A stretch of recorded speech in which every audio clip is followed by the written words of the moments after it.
कैसे हो बच्चा लोग? उम्मीद करता हूँ कि आप सब अच्छे होंगे। इसी तरह से पढ़ते रहिए, मेहनत करते रहिए। आपका सिलेक्शन अच्छे नंबर से आप ज़रूर पास होंगे। बस आप कंटिन्यूअस मेहनत करते रहिए और नोट्स ज़रूर बनाइएगा। जिस तरह से मैं यहाँ पे आपके बीच में वीडियो बना रहा हूँ, ठीक इसी तरह से आपको अपनी नोट्स बनाने हैं। और इसी तरह से अगर आप एग्ज़ाम में भी लिखते हैं तो आपको नंबर अच्छे मिलेंगे और आप अच्छे परसेंटेज से पास होंगे। अगर परसेंटेज अच्छा बनाना है तो नोट्स अच्छी होनी चाहिए और उसी के अकॉर्डिंग आपको एग्ज़ाम में भी लिखना है। तो चलिए शुरू करते हैं। क्लास 12 की जो केमिस्ट्री है उसका जो पहला सब्जेक्ट है, केमिस्ट्री का जो पहला चैप्टर है, माफ़ कीजिएगा बच्चों, तो वो पहला चैप्टर कौन सा है? विलयन। और विलयन के अंतर्गत आज हम देखेंगे अणु संघ के गुणधर्म और आणविक द्रव्यमान की गणना के बारे में। बात समझ में आई? चलिए शुरू करते हैं। बच्चे लोग वीडियो से जुड़े रहिएगा, बिना वीडियो को स्किप किए हुए देखिएगा शुरुआत से अंत तक, तभी आपको टॉपिक समझ में आएगा। ये टॉपिक आपके एग्ज़ाम में आएगा दोस्तों, प्यारे बच्चों, इम्पॉर्टेंट है। चलिए, तो अणु संघ गुणधर्म और आणविक द्रव्यमान की गणना करना है।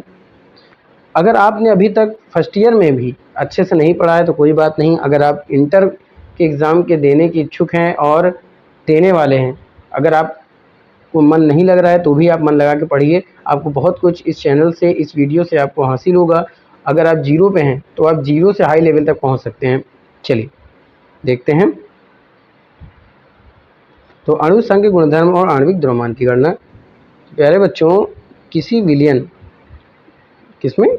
विलयन के गुण जो विलयन में उपस्थित विलेय कणों, अणुओं और आयनों की संख्या पर निर्भर करते हैं। बात समझ में आई?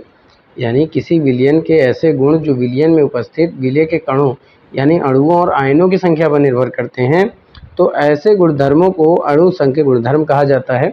और विलयनों के गुणधर्म निम्नलिखित होते हैं। कौन कौन से? पहला होता है वाष्पदाब का अपेक्षित अवनमन, दूसरा होता है क्योथनांक का उन्नयन, तीसरा होता है हिमांक का अवनमन और चौथा होता है परासरण दाब। बात क्लियर हो रही है? अणु संघ के गुणधर्म और आणविक द्रव्यमान की गणना करना है। तो अणु संघ के गुणधर्म क्या होता है कि किसी विलयन का ऐसा गुण जो विलयन में उपस्थित अणुओं और आयनों की संख्या पर निर्भर करते हैं, तो ऐसे गुणधर्मों को अणु संघ के गुणधर्म कहा जाता है। और विलयनों के जो गुणधर्म होते हैं वो काफ़ी होते हैं जो निम्नलिखित हैं। कौन कौन से होते हैं? वाष्पदाब का अपेक्षित अवनमन, क्योथनांक का उन्नयन, हिमांक का अवनमन और परासरण दाब। आइए अब देखते हैं वाष्पदाब का अपेक्षित अवनमन क्या होता है। तो किसी शुद्ध विलायक में कोई अवाष्पशील विलेय मिलाते हैं तो विलायक का जो वाष्पदाब होता है वो कम हो जाता है। जब किसी विलायक में अगर हम कोई अवाष्पशील विलेय पदार्थ को मिलाते हैं तो विलायक का वाष्पदाब क्या हो जाता है? कम हो जाता है। यानी कि विलयन का वाष्पदाब शुद्ध विलायक के वाष्पदाब से कम होता है। वाष्पदाब में होने वाली ये जो कमी है वो क्या कहलाती है? वाष्पदाब का अपेक्षित अवनमन कहलाती है। ठीक है? यानी कि अगर कोई शुद्ध विलायक है ना, और उसमें हम कोई अवाष्पशील पदार्थ मिला दें, जैसे कि यूरिया मिला दिया हमने, बस समझ रही है, तो विलायक का वाष्पदाब क्या हो जाएगा? कम हो जाएगा। और विलयन का वाष्पदाब शुद्ध विलायक के वाष्पदाब से कम होता है। तो वाष्पदाब में या कमी जो होगी वो वाष्पदाब का अपेक्षित अवनमन कहलाएगी। आगे चलते हैं। क्या पढ़ा हमने?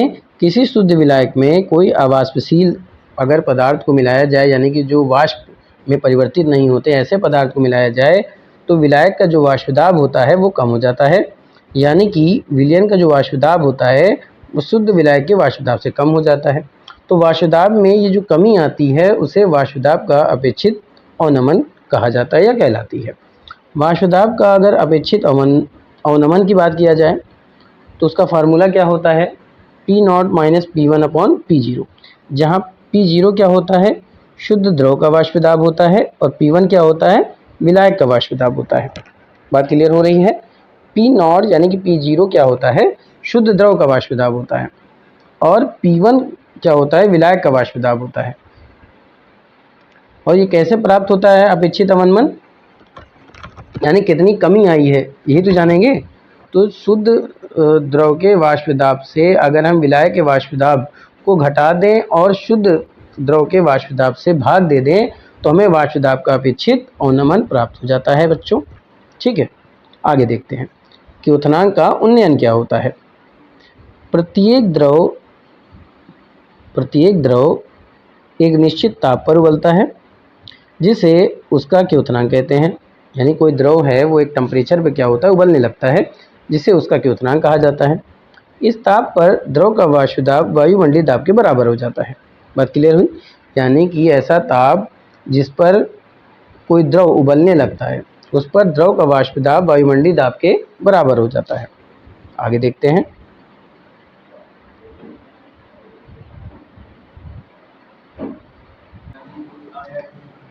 जैसा कि शुद्ध विलायक, जो शुद्ध विलायक होता है का कमरे के ताप पर निश्चित वाष्प दाब P1 होता है। यानी कि किसी शुद्ध विलायक का कमरे पर ताप क्या होगा, T1 होगा, और इस टेम्परेचर पर जो उसका निश्चित वाष्प दाब होगा वो क्या होगा, P1 होता है।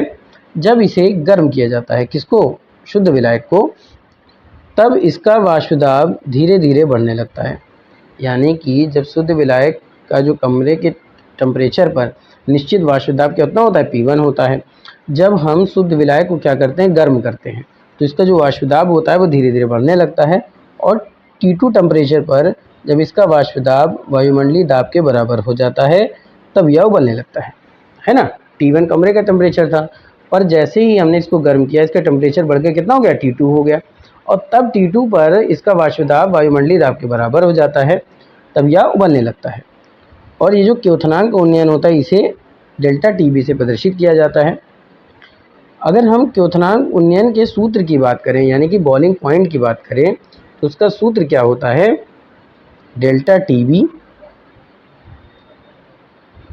बराबर में KB गुणे W गुणे 1000 बटे W का गुणा करेंगे हम M से। देखिए अब यहाँ पर ये जो चीज़ें हैं वो क्या क्या हैं उसको जान लेते हैं। तो प्यारे बच्चों, अगर हम कैपिटल W की बात करें तो क्या होता है, विलायक का भार होता है। स्मॉल m की बात करें तो ये विलेय का अणुभार होता है। यानी कि ये जो m है, स्मॉल m, ये विलेय का अणुभार है, और कैपिटल W क्या होता है, विलेय का अणुभार होता है। अगर हम स्मॉल w की बात करते हैं तो ये विलेय का भार होता है, और डेल्टा TB की बात करें तो क्योथनांक का उन्नयन होता है। और अगर हम KB की बात करते हैं तो KB क्या होता है, ये होता है मोलल अवनमन स्थिरांक होता है। क्या होता है, मोलल अवनमन स्थिरांक होता है, मोलल अवनमन स्थिरांक होता है। समझ में आए दोस्तों? तो प्यारे बच्चों, जो मेरे दोस्त देख रहे हैं, दोस्त यार, उनके लिए भी ये टॉपिक इम्पोर्टेंट है, और जो मेरे बच्चे हैं उन सभी के लिए ये इम्पोर्टेंट है। तो प्यारे बच्चा लोगों, चलिए आगे चलते हैं। अब देखते हैं हिमांक का अवनमन।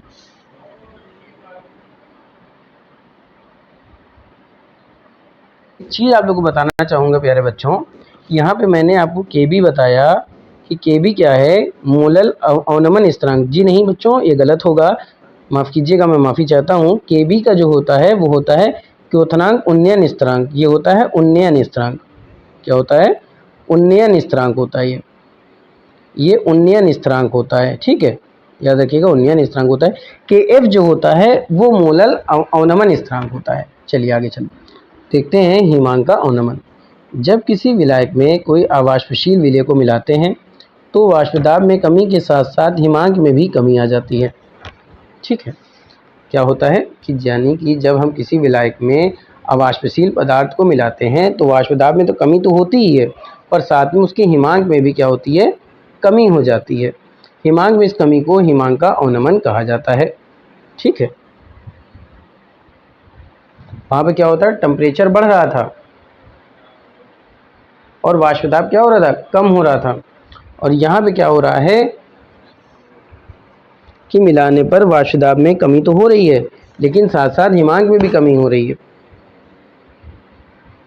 तो TF क्या हो जाएगा आपका, हिमांक अवनमन हो जाएगा। फार्मूला सेम रहता है जैसा कि आपने क्योथनांक उन्नयन में पढ़ा था कि एफ क्या होता है, मूलल हिमांक अवनमन स्थिरांक होता है। कैपिटल W आप जानते हैं विलायक का भार होता है। स्मॉल m क्या होता है, विलेय का अणुभार होता है। और स्मॉल w की बात करें तो क्या होता है, विलेय का भार होता है। ठीक है, आगे चलते हैं। आगे देखते हैं परासरण और परासरण दाब क्या होता है।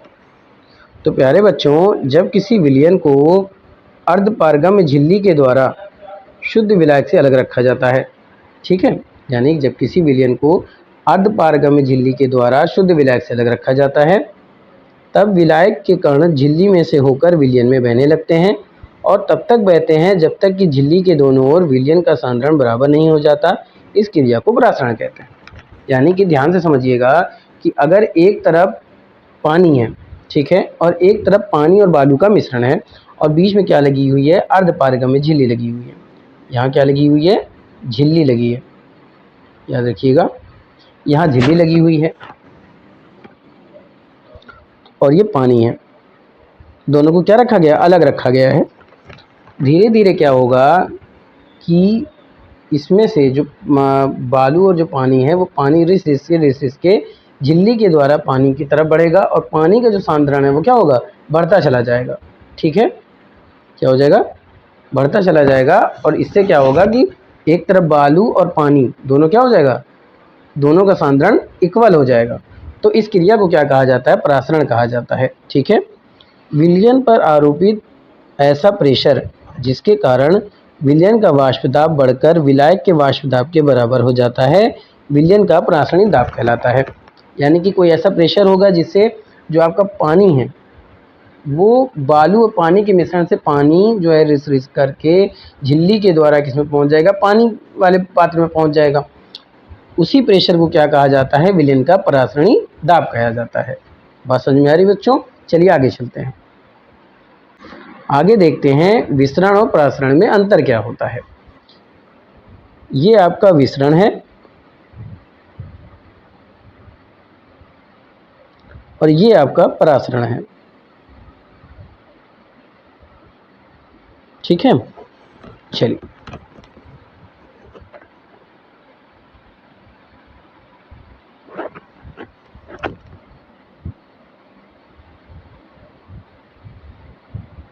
ये आपका विसरण हो गया और ये आपका परासरण हो गया।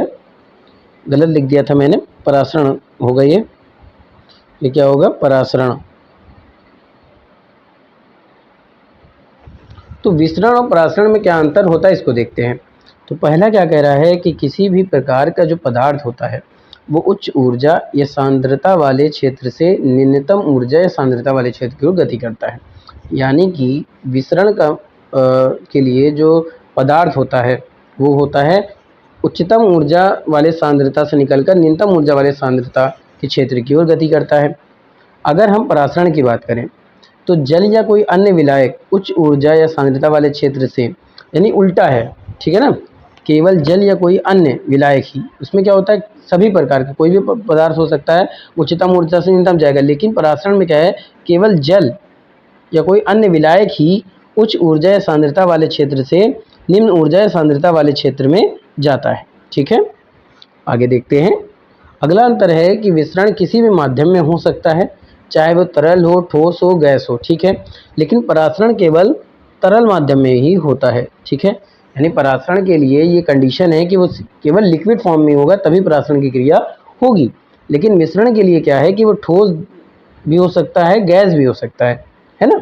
आगे देखते हैं। प्रसरण, प्रसार यानी विसरण की बात है। तो विसरण के लिए अर्धपारगम्य झिल्ली की आवश्यकता नहीं होती है, याद रखिएगा। लेकिन परासरण के लिए क्या होता है, अर्धपारगम्य झिल्ली की आवश्यकता होती है बच्चों। ठीक है, बहुत बड़ा अंतर है कि विसरण के लिए हमें अर्धपारगम्य झिल्ली की आवश्यकता नहीं पड़ती है, लेकिन परासरण के लिए अर्धपारगम्य झिल्ली की आवश्यकता पड़ती है। एक चीज़ और बच्चों, यहाँ पे परासरण गलत लिखा है, ये परासरण सही होगा। आप लोग अच्छे से नोट्स बनाइएगा। आगे देखते हैं। विसरण पदार्थ की सांद्रता उपलब्ध स्थान को भरने के लिए बराबर हो जाती है। यानी कि जो विसरण पदार्थ की सांद्रता होती है वो स्थान को, जो खाली स्थान रह जाता है वो उपलब्ध स्थान को भरने के लिए बराबर हो जाती है उसकी सांद्रता। लेकिन झिल्ली के दोनों ओर विलायक की सांद्रता समान नहीं होती। परासरण में क्या होता है कि विलायक की जो सांद्रता होती है वो दोनों ओर समान नहीं होती है, तभी तो रिस रिस के पहुँचेगा। चलिए आगे देखते हैं। तो हाइड्रोस्टैटिक प्रेशर और स्फीत प्रेशर सामान्यतः विसरण पर लागू नहीं होते हैं, याद रखिएगा। प्रसार यानी विसरण, यानी हाइड्रोस्टैटिक फोर्स जो होता है, प्रेशर या हाइड्रोस्टैटिक प्रेशर जो होता है वो प्रसार पर लागू नहीं होता है। लेकिन हाइड्रोस्टैटिक जो प्रेशर होता है और जो स्फीत प्रेशर होता है वो परासरण का विरोध करते हैं। क्या करते हैं? विरोध करते हैं। ठीक है, आगे चलते हैं। आगे है विसरण जो होता है वो विलेय विभव, दाब विभव या जल विभव पर निर्भर नहीं करता, लेकिन जो परासरण विलेय होता है वो क्षमता पर निर्भर करता है। बस समझ में आ रही बच्चों?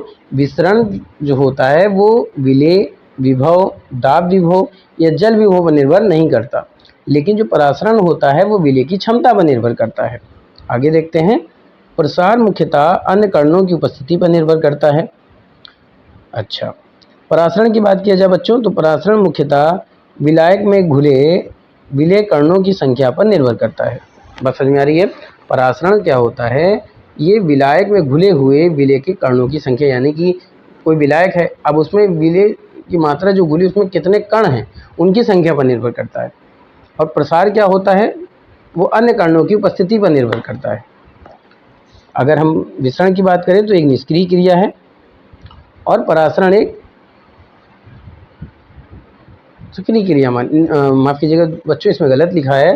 प्रसार जो होता है वो एक सक्रिय क्रिया होती है, लेकिन परासरण क्या होती है? निष्क्रिय क्रिया होती है। प्रसार में गति का उद्देश्य पूरे तंत्र में ऊर्जा को समान करना है।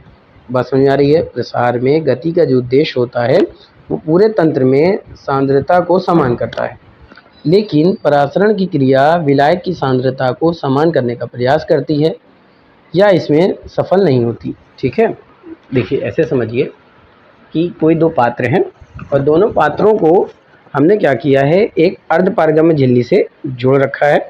तो जैसे ही अर्धपारगम्य झिल्ली का कनेक्शन दोनों पात्रों से होता है तो एक तरफ तो जल है और दूसरी तरफ क्या है?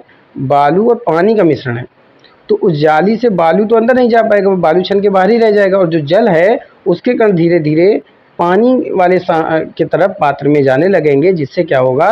दोनों का जो बैलेंस है वो दोनों नहीं बराबर नहीं होगा और विलयन की सांद्रता क्या हो जाएगी? ज़्यादा हो जाएगी। अब जिसकी सांद्रता ज़्यादा हो जाएगी उस पर प्रेशर भी बढ़ जाएगा, है ना? तो परासरण की क्रिया में जो दाब लगता है, जिस प्रेशर की वजह से वो पानी की तरफ का सांद्रता ज़्यादा हो जाती है, उसको क्या कहते हैं? परासरण दाब के नाम से जाना जाता है। ठीक है बच्चों, तो आज का सेशन यहीं पे समाप्त करते हैं, फिर मिलेंगे आगे के टॉपिक पर। अभी हम लोगों को काफ़ी टॉपिकों को और भी डिस्कशन करना है, जैसे कि लैम्बर्ट्स नियम, हेनरी का नियम, है ना? तो बहुत सारी चीज़ें अभी बाकी हैं इस चैप्टर में। तो वीडियो को शुरुआत से अंत तक ज़रूर देखें बिना स्किप किए हुए, और वीडियो आपको अच्छी लगती है तो लाइक करें, कमेंट ज़रूर करें और पढ़ने का प्रयास करें। वीडियो को बिना स्किप किए हुए पढ़ें, क्योंकि अगर आप वीडियो को स्किप कर देंगे तो हो सकता हो कोई टॉपिक या कोई ऐसी बात जो मैंने बताई हो वो आपके एग्ज़ाम के लिहाज से इम्पॉर्टेंट हो और आपसे वो मिस हो जाए। इसलिए बिना वीडियो को स्किप किए हुए शुरुआत से अंत तक ज़रूर देखा करें। इसी तरह चैनल का सपोर्ट कीजिए, सब्सक्राइब कीजिए, बेल आइकन ऑन कीजिए ताकि नोटिफिकेशन मिलती रहे बच्चा लोग। फिर मिलेंगे, तब तक के लिए जय Hind, thank you, wish you all the best.